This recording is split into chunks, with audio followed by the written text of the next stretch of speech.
Capítulo 18. Thor remaba en la pequeña barca, con sus compañeros Reese, Elden, O'Connor, Conven, Indra y Matus sentados a su lado, emocionados por haberse reunido con el grupo familiar otra vez, con sus hermanos de la Legión, y emocionados también de que Matus se les hubiera unido. Como el viento había cesado, habían cogido los remos, y, mientras remaban, todos ellos siguiendo un ritmo suave, la barca se mecía con suavidad en el tranquilo vaivén de las olas. Remar había sido terapéutico para Thor, que se encontraba perdido en el monótono sonido del remo al entrar en contacto con el agua, inclinándose hacia adelante y hacia atrás, sintiendo que sus músculos quemaban mientras empujaba el remo. Thor se encontró perdido en los recuerdos. Recordaba su última batalla contra Rómulo y los dragones, y se encontraba pensando en Micoples y Ralivar, en todo lo que había dejado atrás. Sentía como si hubiera perdido demasiado, y se sentía culpable, como si les hubiera fallado. Thor pensaba en el anillo, destruido en su ausencia, y pensaba como, si se hubiera quedado, los podría haber salvado a todos de la invasión, podría haber salvado el anillo. Quizás podría haber salvado a Gwaine. Deseaba haber podido hacer más, y más pronto, y se preguntaba por qué el destino tenía que haber dado las vueltas y giros que había dado. Thor se sentía terriblemente culpable. Thor miró hacia el horizonte, como había hecho desde que partieron, buscando alguna señal de Gwaine. Examinaba el agua, pero no veía ni rastro de él. Había habido muchas falsas alarmas. Su mente le jugaba malas pasadas una y otra vez. ¿Dónde podía estar? Thor se culpaba a sí mismo, por supuesto. Si hubiera estado allí, quizás nada de todo esto hubiera pasado jamás. Pero aún así, quién sabe si hubiera podido detener a todo el nido de dragones de Rómulo. Y si no hubiera ido en busca de su madre, quizás nunca hubiera tenido el poder que necesitaba para luchar contra todos aquellos dragones del Imperio. Remaron durante horas, prácticamente sin viento, dirigiéndose por lo general en dirección al norte, siguiendo el ritmo de las suaves olas del océano, la niebla yendo y viniendo, el sol tapándose ahora y ahora no, por las nubes. Finalmente, los demás dejaron los remos, y se tomaron un descanso, y Thor los siguió, secándose el sudor de su frente. ¿Hacia dónde estamos remando, por cierto?, dijo finalmente O'Connor, rompiendo el silencio, dando voz a la pregunta que estaba en mente de todos. Para ser sinceros con nosotros mismos, no sabemos hacia dónde vamos. Un pesado silencio cayó sobre todos ellos, ya que ninguno era capaz de llevarle la contraria. Thor también estaba teniendo los mismos pensamientos, pero intentaba reprimirlos. Una parte de él era optimista, sentía que Gwaine aparecería si remaban lo suficiente. Tenemos que movernos en alguna dirección, contestó Reese. Y Gwen dijo que la marea se lo llevó hacia el norte. La marea pudo haber cambiado en cualquier momento, contestó Elden. Todos estaban allí sentados, reflexionando. Bien, añadió Indra, la reina había intentado buscar por el norte, y no lo pudo encontrar. Por lo que yo sé, no hay ni islas ni tierra tan al norte. Realmente no lo sabe nadie, dijo Matus. Está todo inexplorado. Thor habló alto. Por lo menos nos movemos en una dirección, dijo. Por lo menos estamos buscando. Vayamos en una dirección, o en otra, estamos cubriendo territorio. Y además nuestra pequeña barca en este vasto mar podría fácilmente no ver al niño, dijo Indra. ¿Tenéis algunas sugerencias mejores?, preguntó Matus. Todos se quedaron en silencio. Por supuesto, nadie tenía ninguna idea. Thor empezaba a preguntarse si todos ellos tenían fe, si todos sentían, en su interior, que encontrar a Gwaine era una tarea inútil, y si todos ellos habían venido para complacerle a él. Puede que, en efecto, sea una tarea inútil, dijo Thor, pero esto no significa que no valga la pena realizarla. Aún así, siento haberos arrancado de los barcos. Reese apretó una mano en su hombro. Thorgrim, iríamos hasta los confines del mundo por ti, y por tu hijo. Incluso, sin la esperanza de encontrarlo. Los otros asintieron, y Thor pudo ver en sus ojos que era cierto. Y él sabía que harían lo mismo por cualquiera de ellos. Thor oyó un chapoteo. Se inclinó por el borde de la barca, y se sorprendió al ver, nadando al lado de la barca, extrañas criaturas que no había visto antes. Había unas criaturas amarillas luminiscentes, como ranas, y parecía que saltaban por debajo del agua. Un banco de ellas iluminaba el mar desde abajo. «Tengo hambre», dijo Elden. «Quizás podemos coger una». Se inclinó hacia adelante, pero Matus le agarró la mano. Elden lo miró. «Son venenosas», dijo Matus. «Se congregan cerca de las islas superiores. También. Toca una, y morirás al instante». Elden miró abajo hacia él con gran respeto y gratitud, y retiró la mano poco a poco, humillado. Ree se suspiraba mientras miraba fijamente al agua, y Thor lo observaba, preocupado. Thor veía que sus ojos estaban tristes, sin alegría. Podía decir que Ree, mientras él estaba fuera, había sufrido y no era la misma persona alegre que él había conocido antes de marchar. Thor recordó la historia que Gwen le había contado sobre Celeste, y sintió compasión por Ree. Thor pensaba en la doble boda que casi tuvieron, en el liberal y próspero anillo, y se dio de cuenta de cuánto había cambiado. «Has pasado mucho», le dijo Thor. «¿Y tú?», respondió Ree. «Siento tu pérdida», añadió Thor. «Celeste era una buena mujer». Thor asintió, agradecido. «Tú también has perdido a alguien», dijo Ree. «Pero lo encontraremos, aunque sea lo último que hagamos». Conven, tomándose un descanso, se acercó para sentarse al lado de Thor, y le apretó el hombro. Thor se giró y vio a Conven mirándolo con respeto. «Tú me salvaste cuando estábamos en el anillo», dijo Conven. «En aquella prisión. Todos los otros me habían abandonado. No lo olvido. Dije que te lo debía, y era cierto. Ahora me toca a mí estar a tu lado. Encontraré a tu hijo, o moriré en el intento». Thor apretó el brazo de Conven, y vio la mirada vacía de su rostro, una mirada de sufrimiento, y pudo ver cómo el duelo por su gemelo no lo había abandonado todavía. Thor se dio cuenta de que Ree y Conven habían estado todos al límite de la tragedia, y habían vuelto, todos ellos moldeados por el sufrimiento. Los tres no eran aquellos mismos chicos que habían empezado en la Legión. Todos ellos eran mayores ahora, más endurecidos. Parecía que, uno por uno, los miembros de la Legión eran puestos a prueba, moldeados por el sufrimiento, cada uno a su manera. Thor solo se preguntaba qué les deparaba el futuro a Elden, Oconor o Indra. Esperaba que no les deparara nada horrible. Y entonces estaba Matus, el último en añadirse. Thor se giró hacia él, y asintió con la cabeza. «Te agradezco que hayas venido con nosotros», dijo. Matus se acercó, y se unió a ellos. «Es lo menos que podía hacer», respondió. «Siempre he querido alistarme a la Legión. Sin embargo, desde mi posición en las islas superiores, nunca se me permitió ir al continente. Siempre deseé una oportunidad para probarme a mí mismo en el continente, y embarcarme en una búsqueda con todos vosotros es algo con lo que siempre había soñado». «Ahora debías tenerla», dijo Thor. «Aunque puede que nuestra búsqueda se encuentre con unos cuantos adversarios. Temo que el hambre y el mar sean los mayores enemigos que nos encontremos». Thor reflexionaba sobre sus escasas provisiones, y sabía que en unos pocos días disminuirían. Sabía que debían encontrar tierra. Examinaba el horizonte, e intentaba no pensar qué sería de ellos, si no fuese así. Antes de poder acabar con el pensamiento, Thor sintió una brisa en su cara, de repente.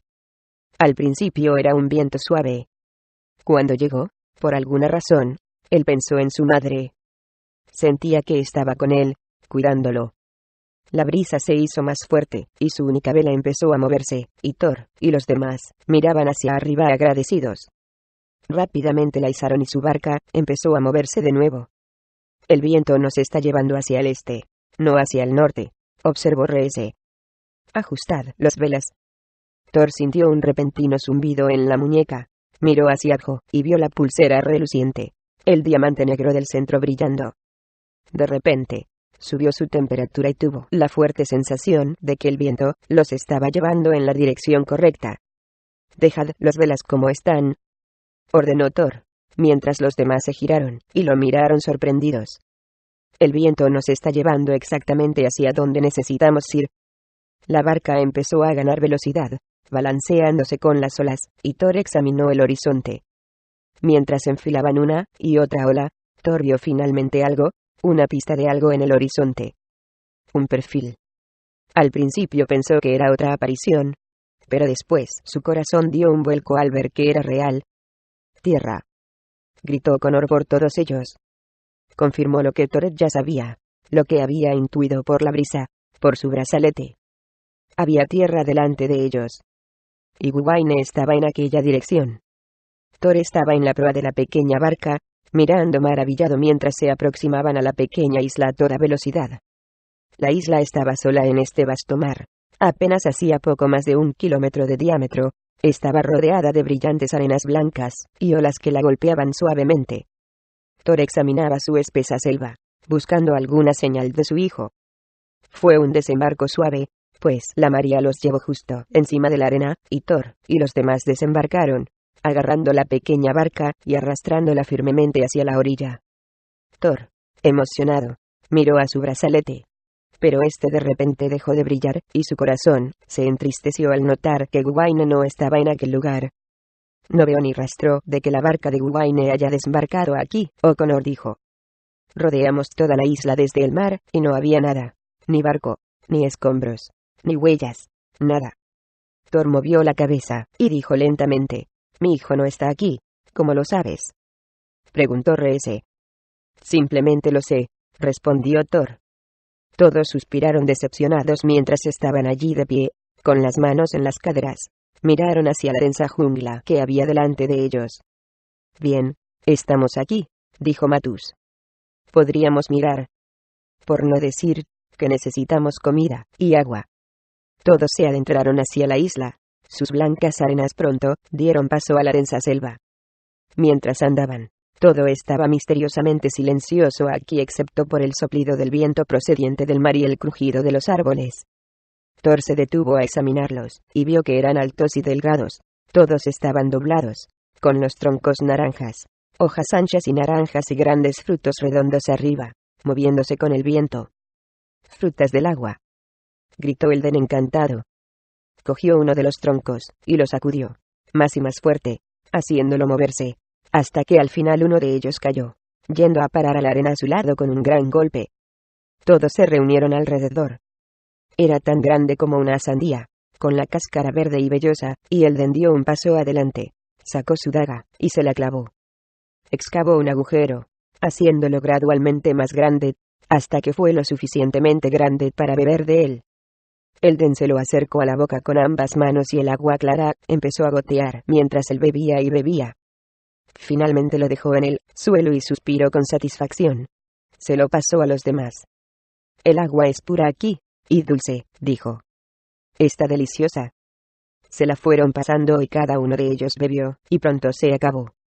Todos miraron hacia arriba, a los otros árboles, rebosantes de frutos, toda la isla meciéndose con ellos. «Deberíamos proveernos de ellos antes de marchar», dijo Thor. «Podemos llenar nuestra barca». «No olvidéis la pulpa», dijo Matus.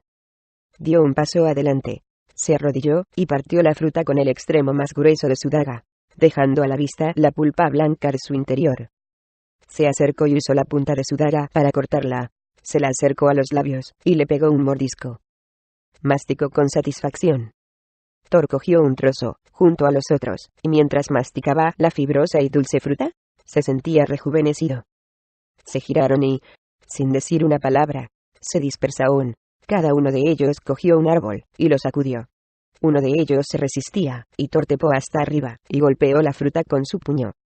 Todos se pusieron a recoger la fruta, y, mientras volvían andando juntos a la barca, se oyó un repentino crujido detrás de ellos, y todos se detuvieron en seco a la vez. Se miraron entre ellos, y miraron hacia atrás.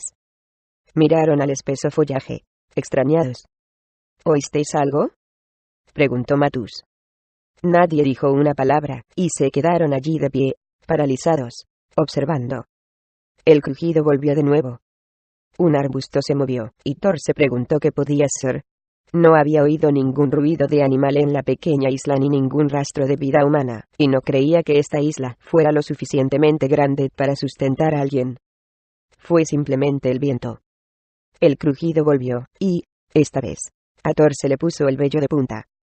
No había lugar a dudas, allí había algo.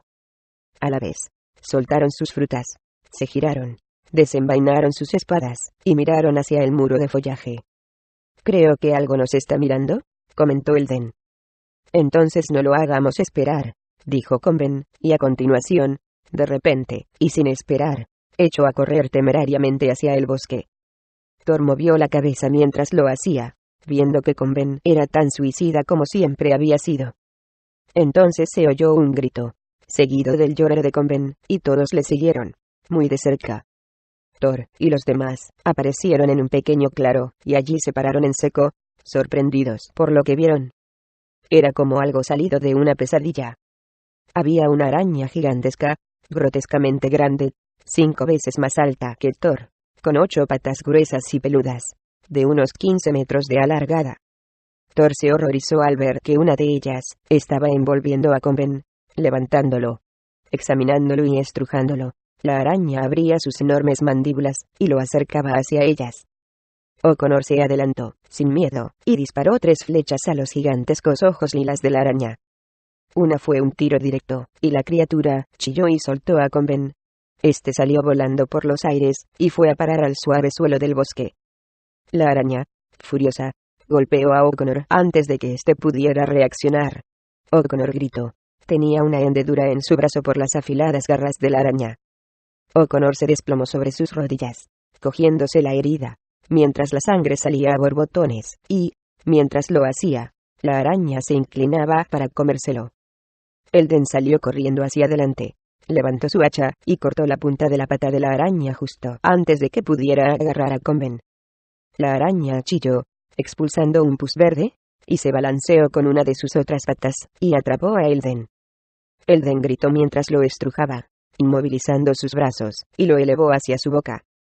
Thor se apresuró hacia adelante. Los demás a su lado, levantó su espada, y se la clavó en el pecho de la araña, que chilló. A su lado, Indra lanzó su daga, que fue a parar a los ojos de la araña, y Matu se abalanzó, y cortó una de las otras patas de la araña. Esta soltó a Elden, y se dobló, como a punto de caerse. Sin embargo, mientras miraban, y para sorpresa de Thor, a la araña le creció una nueva pierna. Hizo un silbido, un horrible sonido, y mientras abría completamente la boca, de allí salió de repente una enorme telaraña de seda, disparada, y los enredó a todos. Era lo más enganchoso que Thor había sentido jamás, y la araña los rodeó con ella una y otra vez. Pronto Thor se sintió incapaz de moverse, completamente limitado. La araña los levantó a todos en el aire, colgando delante de ella, y los examinó a todos, como decidiendo a quién comerse primero. Pareció fijarse en Reese, y se inclinó hacia adelante, abrió sus mandíbulas, y se preparó para comérselo. Thorgrim, imposibilitado como los demás, cerró sus ojos, y convocó su poder interno. Por favor, Dios. No me abandones. No aquí, en este lugar. No permitas que mis amigos mueran. Thor sentía como un calor crecía dentro de él. Sintió como su poder interno volvía, recordando su tiempo en la tierra de los druidas. Empezó a sentir el poder de la araña, a sentir el mismo tejido de la telaraña, y, dentro de, crecía un antiguo e inconfundible poder, más fuerte que cualquier arma, más fuerte que cualquier hombre o criatura. Sintió el zumbido del brazalete de su madre en su muñeca, abrió sus ojos, y miró. Un agujero empezó a arder a través de la telaraña, emanando del diamante de su brazalete. Se expandió y Thor sintió como su brazo se liberaba. Pronto, el agujero se hizo aún más grande, y sintió como se liberaba de la telaraña. Thor se giró y saltó a la boca de la araña, justo antes de que pudiera comerse a Reese, lanzándose dentro, colocando sus manos en la mandíbula superior, y empujando más y más arriba, hasta que la araña chilló y tiró a Reese al suelo. Thor salió girando de la mandíbula, y, mientras lo hacía, la araña cerró su boca de golpe, no matándolo por poco. En el mismo movimiento, Thor hizo un salto hacia arriba, y saltó encima de la espalda de la araña, levantando su espalda, y hundiéndola detrás del cuello de la araña. Las patas de la araña se doblaron, y se desplomó en el suelo, encima de su barriga, gritando. Uno a uno los hermanos de la Legión desenredaron de la telaraña, y, al hacerlo, Thor usó su poder para mover la telaraña, envolviendo con ella a la araña una y otra vez, hasta que la araña estaba inmóvil, indefensa, golpeando con rabia. Thor agarró la telaraña, dio vueltas con ella con una fuerza sobrehumana, y la lanzó. La araña salió volando por encima de los árboles, a través del aire, hasta que finalmente fue a parar lejos, en el mar, con un gran chapuzón. Silbaba y daba golpes y todos observaron cómo lentamente se hundía en el mar. Los chicos intercambiaron una mirada de admiración, dándose cuenta de lo afortunados que eran de estar vivos, y de lo cerca que habían estado de morir. Mientras todos ellos volvían a las barcas, Thor se dio cuenta de que, incluso en este mar vacío, nunca más podían dar, por supuesto, que ningún lugar era seguro. Capítulo 19. Gwen, ¿qué le había pasado el bebé a Yebra? Se arrodilló en la cubierta del barco al lado de Argon, posando una dulce mano sobre su muñeca. Estaba fría al tacto, como había estado siempre desde que salieron de viaje, y él todavía estaba en la posición en la que lo había dejado.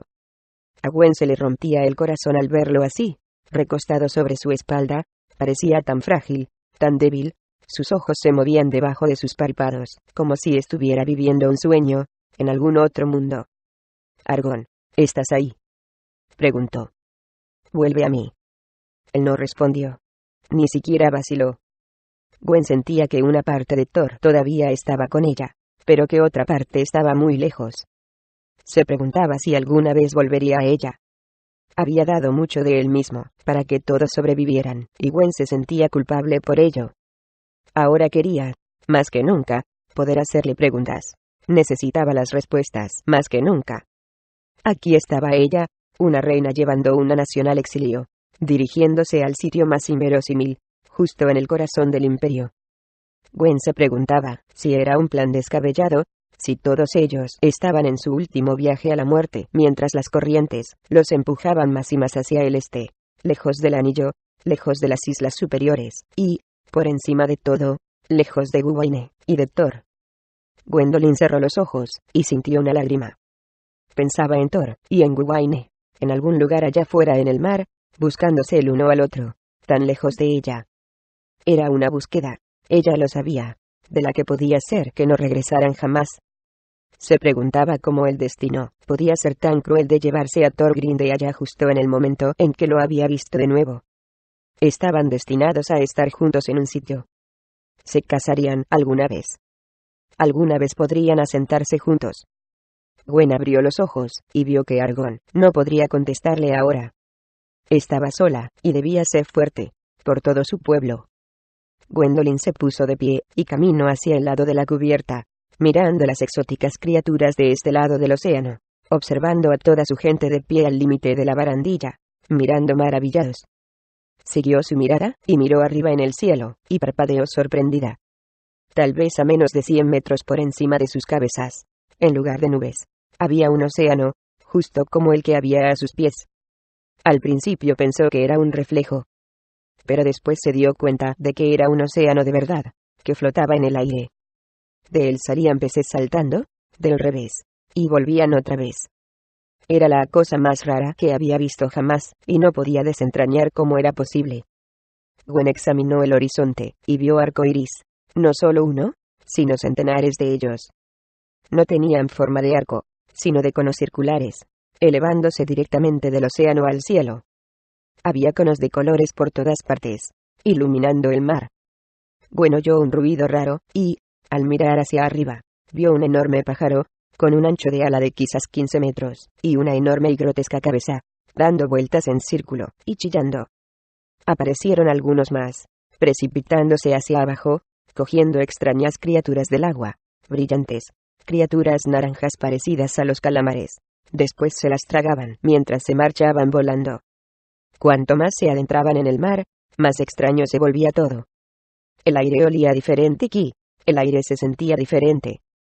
Estaban navegando mar adentro hacia una tierra que Gwen no había conocido nunca, que no había deseado conocer nunca. Se encontró echando de menos su hogar, queriendo volver, queriendo que todo fuera como era antes.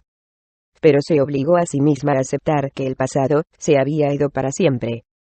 Gwen pensó otra vez en Gwaine, allí en el agua, y sus pensamientos se fueron a Thorgrim. Cuanto más se alejaba de ellos navegando, más sentía el peso en su pecho, y sentía cómo crecía la posibilidad de no volverlos a ver nunca. Se apoyó sobre la barandilla, y sacó una pluma y un rollo de pergamino de su cintura, y, apoyándose en la ancha y lisa barandilla, empezó a escribir: queridísimo Thorgrim, mi amor por ti no ha menguado, ni lo hará nunca. Te quiero más de lo que puedo decir, y sé que nos reunirás con nuestro hijo. Quiero que sepas el lugar que ocupas en mi corazón. Pienso en ti, y sueño contigo, y estás aquí mismo a mi lado. Eres el único al que he querido, y nunca dejaré de quererte. Tu amor para siempre. Gwendolyn. Gwendolyn cogió el pergamino, y lo enrolló fuertemente. Buscó en su bolsa, y sacó una pequeña botella, le sacó el corcho, y volvió a sellarla. Con una lágrima cayendo por su mejilla, y con impulso la lanzó. Fue dando vueltas por el aire, y con una suave salpicadura, fue a parar al mar.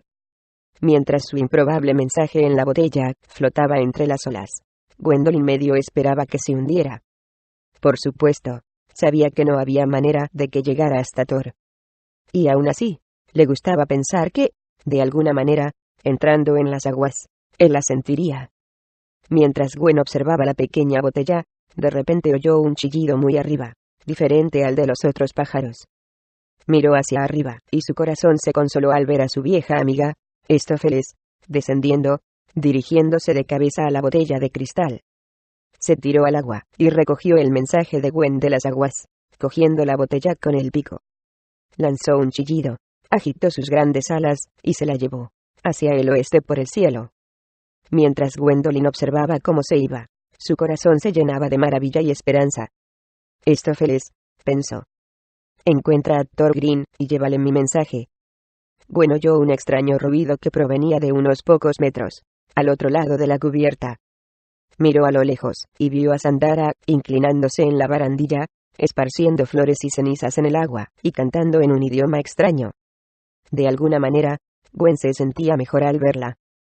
Había algo en ella, una cualidad sanadora, que hacía que Gwendolyn se sintiera en paz cerca de ella.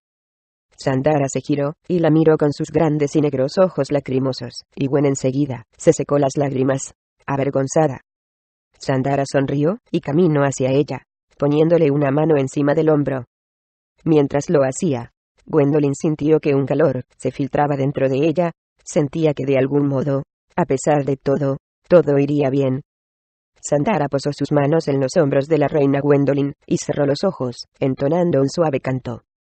Se concentró en enviarle una energía sanadora, y, al hacerlo, pudo sentir el espíritu herido de Gwendolyn. También podía sentir toda la tristeza en el interior de Gwendolyn, podía sentir su gran tristeza por no estar con su hijo, con su marido, Thorgrim.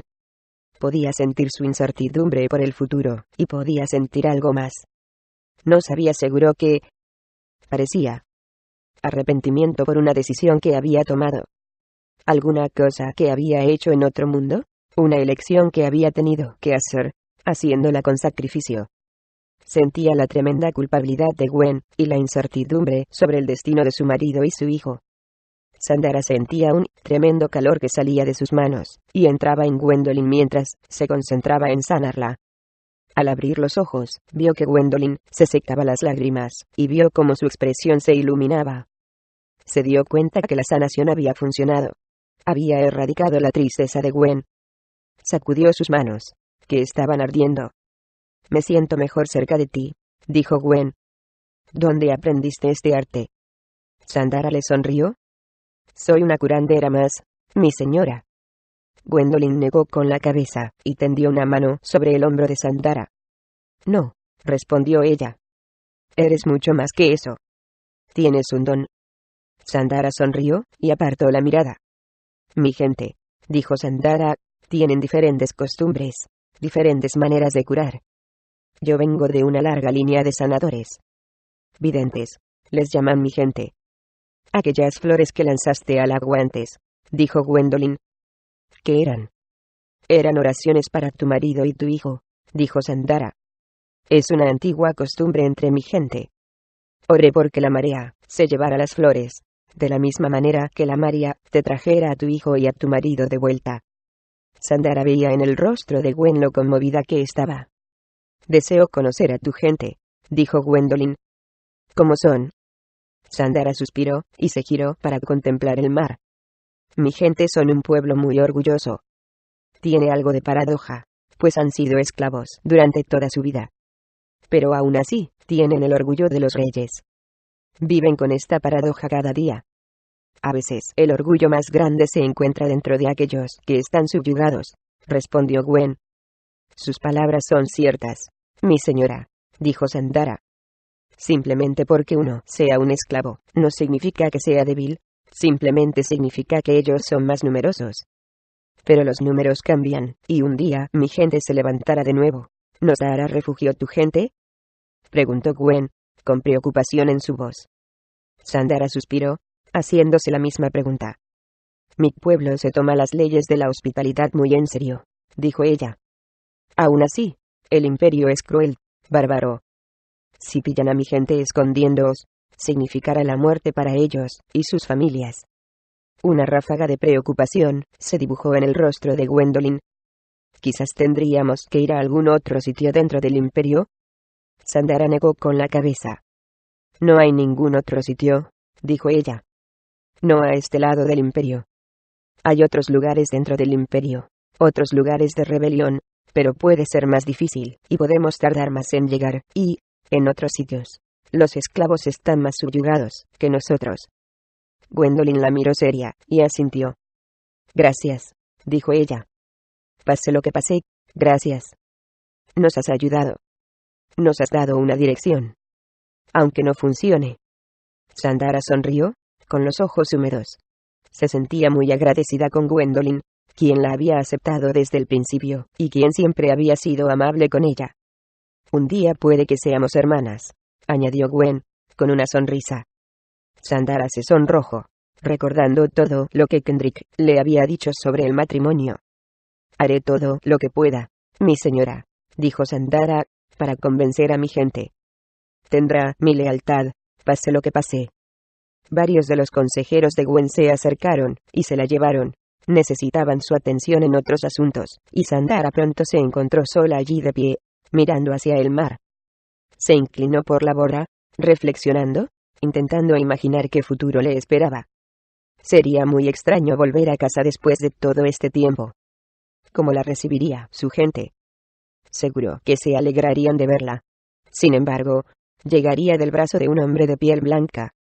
¿Cómo reaccionaría su gente? Él sabía que podían ser muy críticos. Y lo más importante, ¿cómo reaccionarían a su llegada con los barcos? ¿Los rechazarían? Mientras Sandara estaba allí, reflexionando, sintió una presencia a su lado, y, al volverse, vio a Kendrick acercándose a su lado, sonriéndole, pasándole el brazo por su cintura.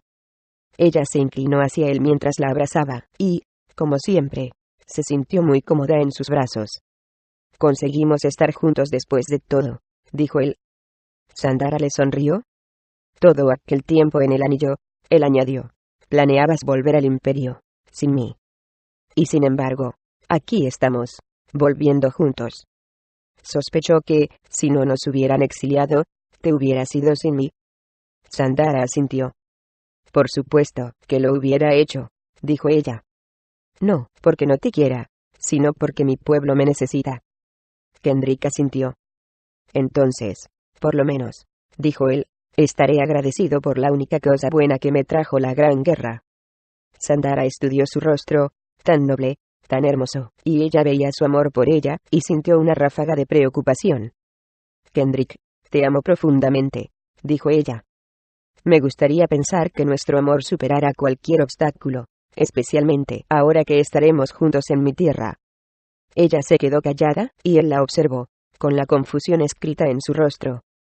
¿Qué quieres decir?, preguntó él. Sandra hizo una pausa, pensando cómo lo exponía.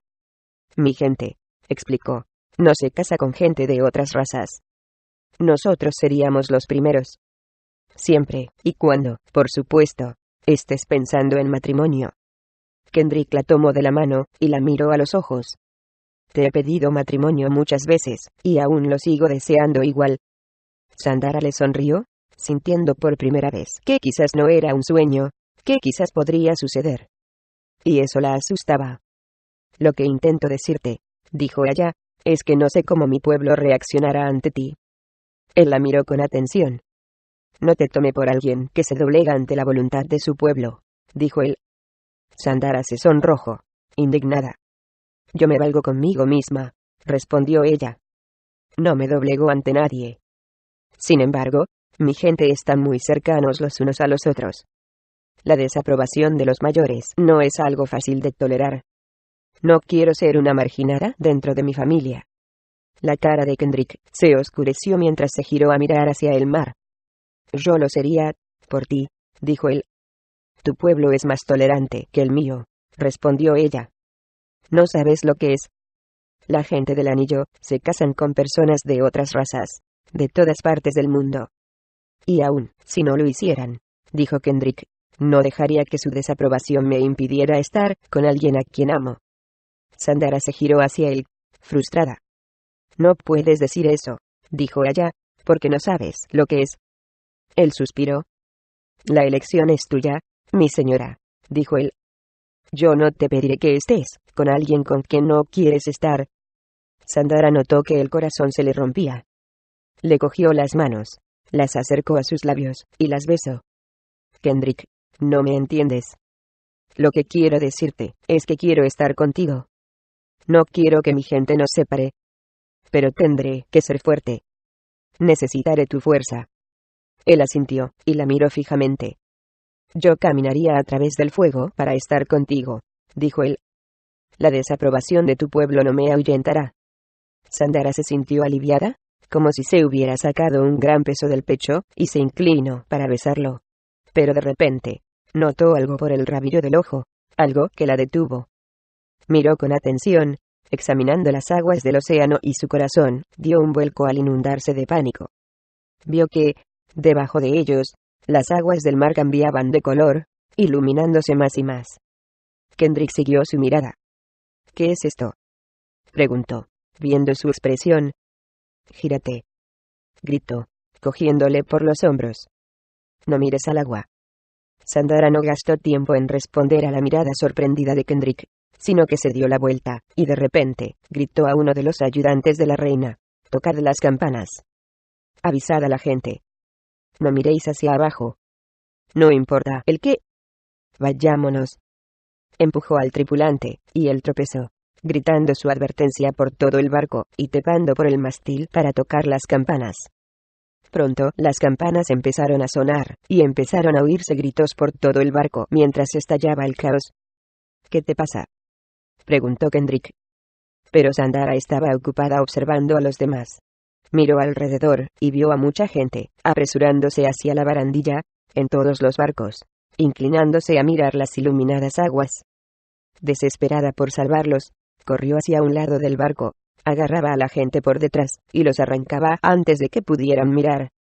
Kendrick vio lo que estaba haciendo, e hizo lo mismo, y, juntos, consiguieron salvar a bastantes de ellos. Pero no pudieron llegar a todos, y, para los demás, para aquellos que no oyeron, fue demasiado tarde. Sandara observaba horrorizada como una persona tras otra, mirando hacia las aguas, se convertían en piedra. Caían por la borda, uno tras otro, el aire se llenó del sonido de piedras cayendo al agua, mientras se desplomaban uno después del otro en el mar de la muerte. Capítulo 20. Volusia estaba sentada en su trono de mármol, impaciente, impetuosa, contemplando a los dos prisioneros que estaban encadenados delante de ella. Lejos de ellos, en la distancia, allá abajo, se alzaban los cantos de 100.000 ciudadanos suyos, apretados en el Coliseo, chillando todos mientras soltaban al Racif en la arena. Volusia, que no quería perderse el gran momento, ignoró a esa gentuza, miró por encima de sus hombros, y vio a la bestia, de un rojo brillante, casi del tamaño de un elefante, con 3 cuernos, y una cara y una mandíbula anchas y cuadradas, y una piel tan gruesa como 100 espadas, embistiendo furiosamente a través de la arena. El suelo temblaba mientras embestía en círculos en el sucio suelo, una y otra vez, con furia, buscando alguna víctima. La multitud gritaba salvajemente a la expectativa del juego de sangre que venía a continuación. Los fríos ojos negros de Volusia se giraron, y se posaron en los 2 hombres que estaban delante de ella. Los estudió con desinterés, y observó cómo la expresión de aquellos hombres de mediana edad se ablandaba al verla, vio una nueva esperanza en sus ojos, y algo más lujuria. Volusia siempre había tenido ese efecto en los hombres. Aunque apenas había alcanzado los 17 años de edad, Volusia había vivido lo suficiente para presenciar el efecto que tenía. Cada hombre y mujer que había conocido admitían que era hermosa. No hacía falta que se lo dijeran. Cuando se miraba al espejo, que era a menudo, ella misma lo veía. Con sus ojos negros, y su pelo negro, cayéndole hasta la cintura, sus facciones perfectamente esculpidas, su piel blanca como el alabastro, no era como los otros de su raza. Volusia era diferente a ellos en todo. Ella, de la raza humana que, no obstante, había conseguido ascender a líder de la raza del imperio en esta ciudad del imperio, como su madre, antes que ella. Puede que esta ciudad no fuera la capital del imperio, pero era, al menos, la capital de la región norte del imperio, y, si no fuera por Rómulo, nadie se interpondría en su camino. De hecho, Volusia consideraba que ella, no Rómulo, era la líder indiscutible del imperio, y muy pronto planeaba demostrarlo.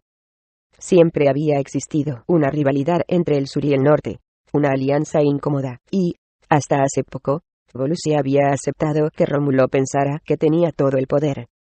¿Era ventajoso para ella que pensaran que era débil? Por supuesto, era lo más alejado a eso, como todo el mundo en su ciudad sabía muy bien. Mientras Volusia miraba a los dos hombres boquiabiertos delante de ella, movió la cabeza, pensando en lo estúpidos que eran, mirándola como un objeto sexual. Estaba claro que no conocían su reputación. Volusia no había ascendido a emperatriz de todo el imperio del norte por su belleza. Había ascendido por su crueldad. En efecto, era más cruel que todos los hombres, más cruel que todos los generales, más cruel que todos los grandes nobles que habían servido en la casa de los señores durante siglos, más cruel incluso que su propia madre, a quien ella misma había estrangulado con sus propias manos. La crueldad de Volusia se remontaba al día en que su madre la vendió a un prostíbulo.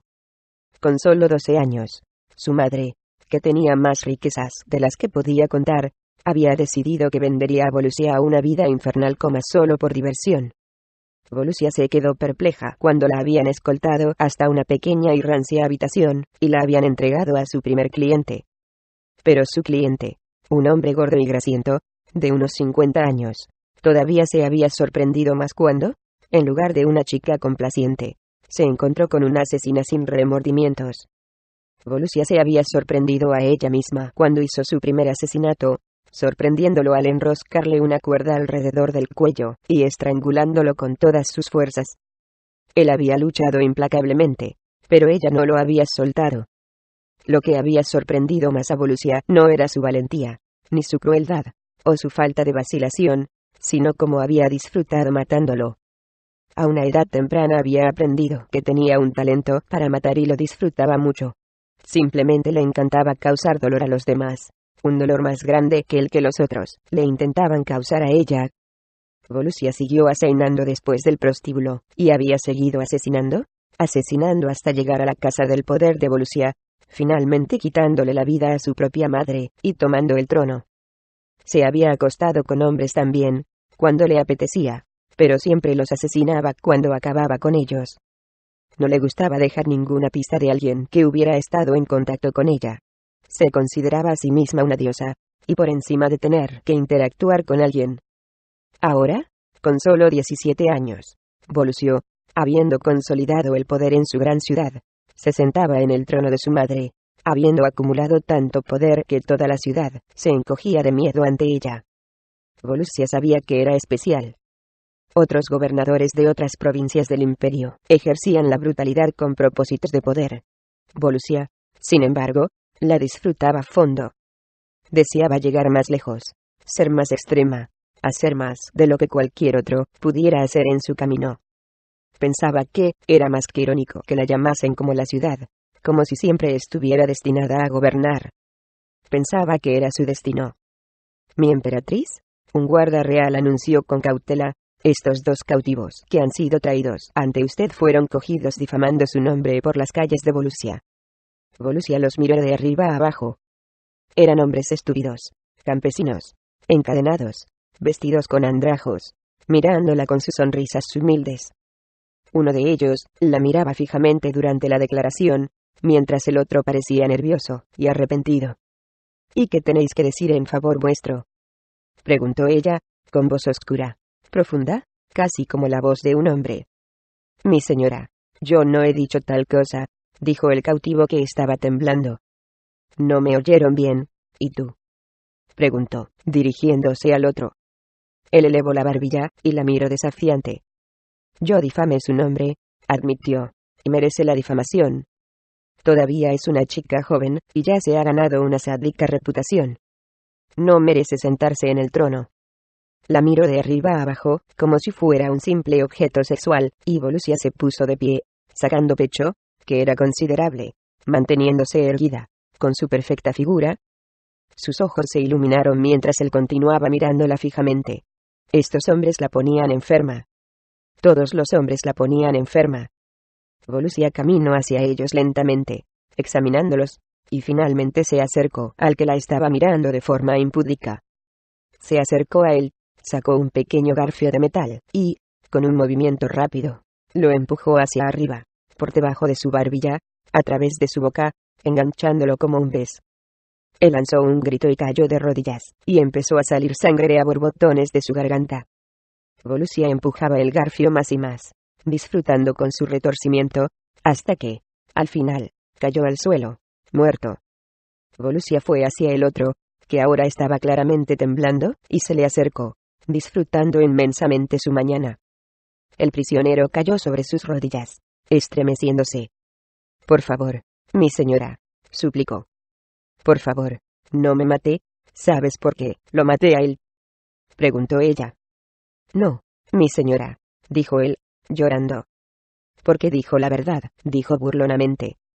Le concedí una muerte piadosa, porque fue sincero. Pero tú, eres menos que honesto. Te daré una muerte menos que piadosa. No, mi señora. No, gritó. Levantadlo, Volusia ordenó a sus hombres. Sus guardas se adelantaron corriendo, agarraron al hombre, lo levantaron mientras él temblaba, y lo pusieron de pie delante de ella. Echadlo hacia atrás, ordenó. Hicieron lo que les ordenó, llevándolo al filo de las gradas de mármol. No había baranda, nada entre el filo, y caer hacia la arena de abajo, y miró por encima de su hombro, aterrorizado. Allá abajo estaba enfurecido el Rasif, al son de la mofa de la multitud, esperando la llegada de los contrincantes. No creo que merezcas vivir, declaró Volusia. Pero creo que mereces ser mi entretenimiento. Volusia hizo 2 pasos hacia adelante, levantó su pie, y lo empujó en el pecho, echándolo hacia atrás por el balcón con sus botas de plata. Gritó mientras caía por el aire, hacia atrás, rebotando en las paredes inclinadas, y finalmente cayendo y aterrizando en la arena de tierra. La multitud vitoreaba salvajemente, y Volusia se adelantó y miró hacia abajo, observando cómo el Rasif ponía sus miradas en el hombre. El hombre, ensangrentado, pero todavía vivo, tropezaba e intentaba correr. Pero la furia de la bestia embistiendo era grande. La multitud gritaba provocándole con insultos, y, en unos instantes, clavó los 3 cuernos por la espalda del prisionero. La multitud se quedó extática mientras el Rasif lo llevaba en lo alto de su cabeza, victorioso, y paseó su trofeo dando una amplia vuelta a la arena. La multitud enloqueció, y Volusia estaba allí de pie, observando, analizándolo todo, deleitándose con el dolor del hombre. Le producía una alegría que no podía describir. Allá abajo sonaron los cuernos. Se abrieron las puertas y docenas de esclavos encadenados fueron descargados en la arena. La multitud bramaba mientras el Rasif localizaba a cada esclavo, y los hacía pedazos, uno a uno. Sonó un cuerno a lo lejos, desde los puertos, y Volusia miró hacia el horizonte, ya aburrida con lo que estaba pasando allá abajo. Veía despedazar personas cada día, y anhelaba una forma de tortura más interesante. El cuerno que acababa de oír era único. Anunciaba la llegada de un dignatario. Volusia miró hacia el horizonte, y, en la distancia, vio en el mar 3 barcos del Imperio navegando hacia ella, llevando la inconfundible bandera del ejército de Rómulo. Parece que el gran Rómulo ha vuelto, dijo uno de sus consejeros, acercándose a su lado, mirando hacia allí. Cuando partió, su flota llenaba el horizonte, dijo otro consejero. Sin embargo, ahora vuelve con tan solo 3 barcos. ¿Por qué vuelve aquí, a nosotros? ¿Por qué no va al sur? Volusia observaba atentamente, con las manos en las caderas, y los estudiaba, examinándolo todo. Tenía una gran habilidad en entender una situación mucho antes que cualquier otra persona, y lo hizo de nuevo, sabiendo inmediatamente qué estaba pasando aquí. Solo hay una cosa que moviera a Rómulo a volver aquí, a nosotros, a esta parte del imperio, antes de continuar. Y es la vergüenza, dijo ella. Vuelve aquí, porque su flota ha sido destruida. No puede volver a la capital, sin una flota. Sería una señal de debilidad. Ha vuelto a nosotros para reaprovisionar sus barcos primero, antes de partir hacia el corazón del imperio. Volusia hizo una gran sonrisa. Él supone que mi parte del imperio es más débil que la suya. Y esta será su perdición. Mientras Volusia miraba cómo se aproximaban sus barcos, sabía que él pronto estaría en su puerto, y sintió como la sangre le corría por la emoción. Era el momento de su vida que había estado esperando su enemigo, había sido traído justo a sus manos. Él no tenía ni idea. La había subestimado. Todos lo habían hecho. Volusia no podía dejar de sonreír. El destino le sonreía. Siempre había sabido que tenía que ser la más grande de todas, y ahora, el destino demostraba que era cierto. Pronto lo mataría. Pronto, todo sería suyo.